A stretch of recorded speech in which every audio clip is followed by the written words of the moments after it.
Hey, my name is Chad Pritchard, and this is Pizza and Politics, and I'm with my good friend, Lieutenant Governor Spencer Cox, and we're gonna make pizza. So I've got his apron here that I wrapped up. I appreciate it. I came right from Capitol Hill, so. Really wore jeans on Friday up there in Capitol Hill? No, I just changed in your bathroom, and you know that. So. You grew up in Fairview. Fairview. They have pizza in Fairview? They, well, yes, kind of. I mean, we made our own pizza. Mount Pleasant's where you go for pizza. Okay. So 6 miles away, that's where the high school is. And everybody in Fairview knows you. Yeah, so like that's how it works. I got gas in Fairview one day, and I was like, I told him the story. I said, "Hey, where does Lieutenant Governor live?" And she told me exactly how to get to your house. We have really good security protocols. I was like, I could just be some crazy person. No, that's it. You are some crazy person. We've been hanging out a long time. So we're gonna make 6 years we've been hanging out. 6 years, yeah. You first walked into my other restaurant, my first restaurant here in Provo, or in Utah, the Chef's Table. 6.5 years. I've been the Lieutenant Governor for like a month. Yeah, I didn't know who you were. Yeah. You look all young and spry. I had a little more hair there. I have a picture somewhere. I should pull it out. We're gonna make pizza today. I asked him what he wanted. He likes what'd you pick? I just said classic pepperoni. Classic pepperoni. Yeah, so we're gonna just make our dough real quick. We're gonna do our dough, and then I'm gonna let you top your pizza because he didn't want to do this because he said he didn't want to look foolish. Oh no, I said I'd be glad to do it, but it would not look like that. So. One of those. There you go. It's like you've done this before. Once or twice. So I've got your sauce here. Okay. You want to put whatever you want on that. Got your pepperoni, you got your cheese. I don't know. I have no idea what I'm doing here. You're not doing it right at all. I know. So just back off, man. You're terrible. That's awful. That's a bigger mess than this year's tax bill was in the legislature. Oh, here we go. So, you mean the one I opposed? The one you opposed, and I believe were you the only candidate that opposed it? No, of course not. We'll never know. Cheese. So tell me about that. Why did you oppose the tax bill? Well, so as you know, we were out visiting all 248 cities and towns. But not Vivian Park, Utah. I'm still waiting for. We're not done. Your green. We've done 202 of the 248. Okay. Incorporated cities and towns, which I'm sorry, Vivian Park incorporated. Is not incorporated. And I felt, I mentioned this, like a canary in the coal mine, that out there talking to people and just realizing that this was just a bad idea right now. Now, that being said, I want to give credit to our legislators, the governor, everyone who worked so hard on this, because it was, I probably need to space these a little bit, right? You just throw them on there. We got one magic of television already. Wow, good. This is really amazing. I feel like I'm on the Food Network here, and I'm doing a very poor job. I just felt like this message was being lost, and that this was not the right mix at the right time. I want to give credit to our legislators and the governor because they're trying to do the right thing, and we always say we want politicians who don't care about the who do the right thing and don't care about the consequences. Just felt like there were some things that needed to be done differently, and that's why. I think I did really well. Hey, you did great. For the viewers at home. Let me see it. I mean, I'm going to show you. You did a good job, man. Yes. See? You got good. You got good coverage on cheese. You got a little sloppy right here. I think that was you. That wasn't me. All right, that was me. We'll clean that up. I just wiped my messes on the apron. You guys got to have legislative things to fix your messes. A lot of legislators said and most of them said that the tax bill, speaking of that, I don't want to spend too much time on that, but we were talking about, hey, this was a tax cut. Yeah. This wasn't a raised tax. But a lot of people said, hey, no, this was a tax raise disguised as a tax cut. What would you say to that? Well, I would say, so technically they were right. In fact, about 80%, a little more than 80% of the state would have seen a net reduction in the total taxes paid.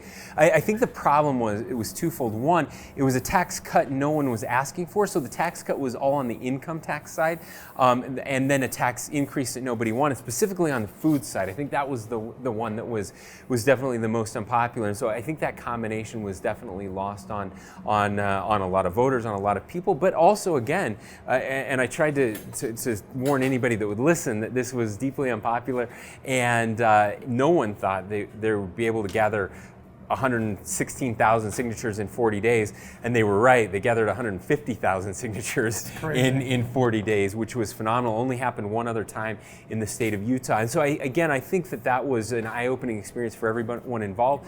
And so there's still work to do. The good news is we basically have 2 years before this becomes a real problem. It's not that we don't have enough money. We have enough money at the state level. It's how we spend the money and where we can spend that money in different buckets. Sure. A little complicated, but we can solve this working together with the education community. Speaking of education, we talked a lot about that. Let me bring my daughter around Yeah. here. We've talked before about how I feel. I'm a huge proponent for, grab the pizza please.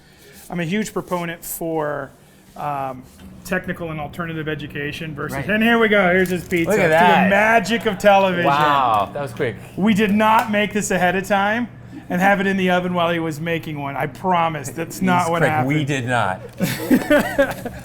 So get some plates, Matt. But I'm a huge proponent for technical education, career and technical education, because there's so many kids out there who don't. We saved the good stuff for you. It's the fluted. Fine dining. It's fluted. I'm impressed.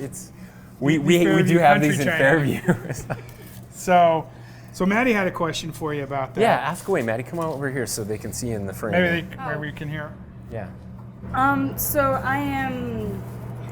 I do cooking and I do welding in school. So I was just wondering, with how everything's changing towards technical college, how that's going to affect the future and outcomes of jobs. Okay, so in case the microphone didn't pick that up, you do food and welding. Yes. Both. Okay. Yeah, I'm a little welder. That's awesome. I love that so much.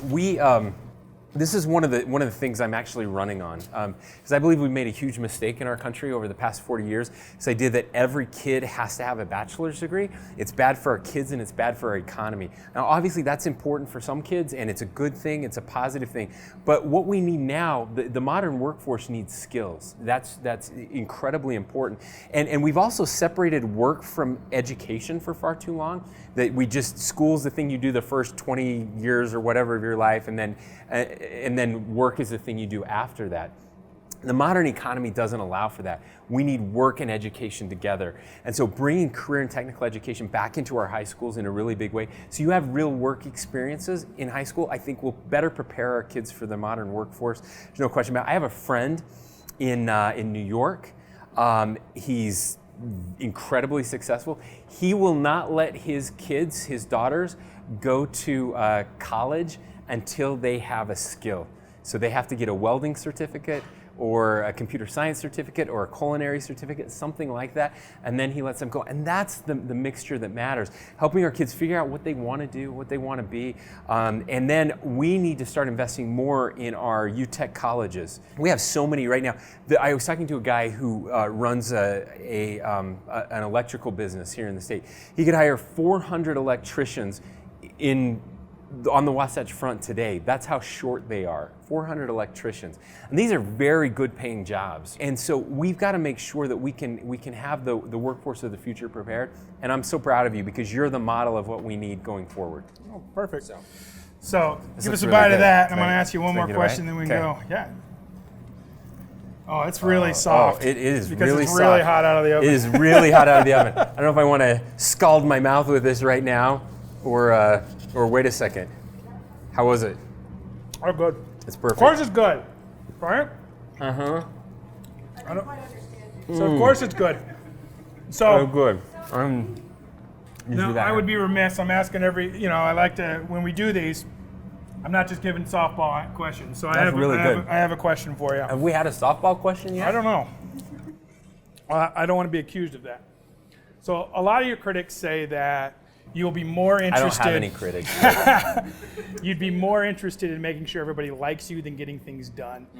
What is your response to that? Well, that's the dumbest thing I've ever heard because But look, you have heard it. I'm in the wrong business if you want people to like you. That just doesn't happen. Go check out the Facebook comments sometime. You don't run for this office to be liked. That's not interesting to me at all. I don't want this job bad enough. There are a lot of other things that I could be doing if I wanted to be liked. I'm running to do the big things. That's the only reason I'm interested. We've never had a candidate for governor with the breadth of experience that I have. I've run a private business for 10 years. I've been a city councilman, a mayor, a county commissioner. I've served in the legislature and in the executive branch as lieutenant governor. We've never had a candidate with those qualifications. And the reason I'm interested in running, the reason Abby and I made this decision was because there are some critical issues facing the state of Utah.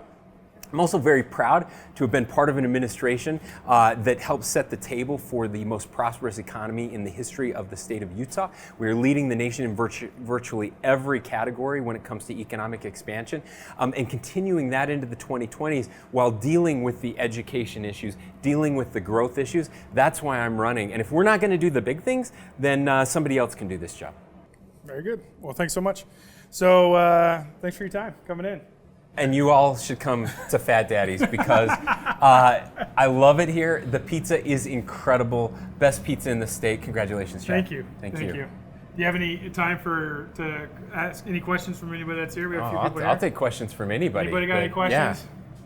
The question was, when will we start seeing the sales tax that people are paying online now with Amazon and others coming into the state? And we are seeing that now. We've seen a slight uptick in returns because of that, and so that is moving forward. I just mentioned again that we all owed those taxes.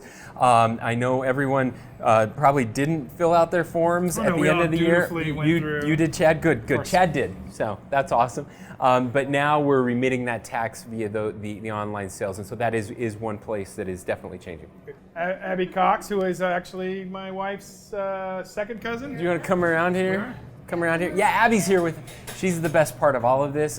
She makes a really good pizza. She makes homemade pizza. We've got couple of them. Couple of stones. Yeah. So. Are you gonna have some pizza? I don't want to eat in front of the But the pizza's great. Yes. We love it. So Abby, what would be, as First Lady of Utah, what would you be focused on? Well, my background is in education, in special education, and that would be definitely something that we would focus on, especially early childhood education. There's a lot we can do, and a lot of data suggesting that early childhood education is critical to that beginning that education process with kids, and to make sure that they're prepared and ready for the world. So yeah. There you go. Special education, special needs, early childhood education. Very good. That's it. Thanks so much for coming in. Thanks, Chad. Thanks, you guys. Have a good one. Thank you.